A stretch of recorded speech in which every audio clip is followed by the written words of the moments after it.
Question number 4 is actually easier than it looks.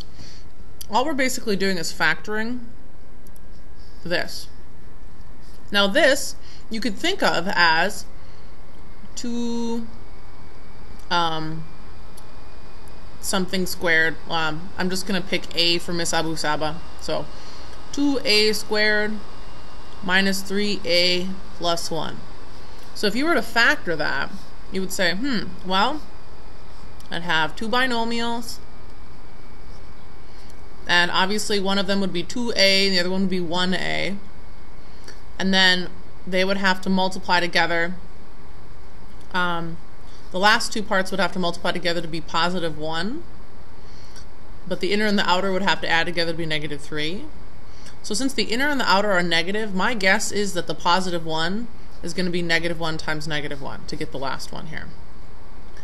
And then I'm assuming this is 2A and this would have to be 1A. Now instead of actually being A, what we really have is sine of x. But I'm just trying to write it like this so it looks a little bit more familiar to you. But do you see that I just simply said that sine of x is the same as A? So basically what I have here is 2 sine x minus 1, and then 1 sine x minus 1. And if I FOIL these all together, this times this is 2 sine squared. The inner gives me negative 1 sine x. The outer gives me negative 2 sine x, which add together to be negative 3 sine x. And then negative 1 times negative 1 is positive 1. So factoring is basically just your first step here. Now solving from here is you take each part and set it equal to 0. It's called the zero product rule. It allows us to find all possible answers. So if I add 1 on both sides and divide by 1, I have the sine of x being 1/2. Over here, if I add 1 on both sides, I have the sine of x being 1. Okay. Well, the sine of x being 1/2, again, sine is like y, and this is a positive answer. So sine is positive in quadrants 1 and 2.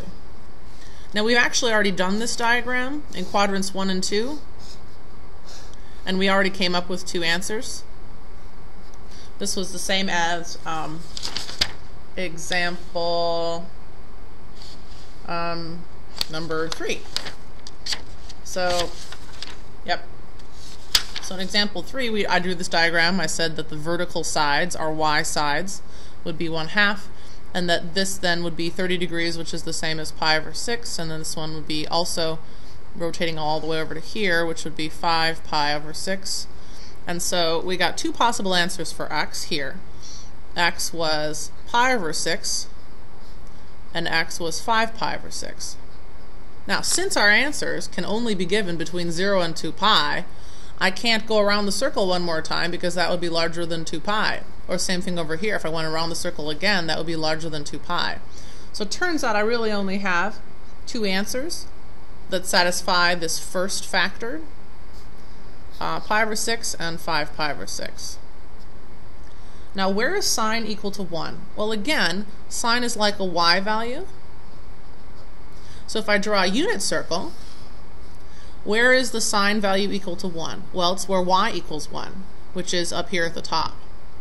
And so the point here on a unit circle would be 0, 1, right? So the y value is 1. So what is this position on a unit circle? In radians, it's pi over 2. So this x value would have to be equal to pi over 2 in order for the sine value to be 1.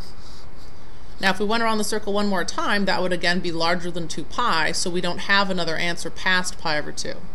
So that's why, for number 4, the answers are pi over 6, 5 pi over 6, and pi over 2.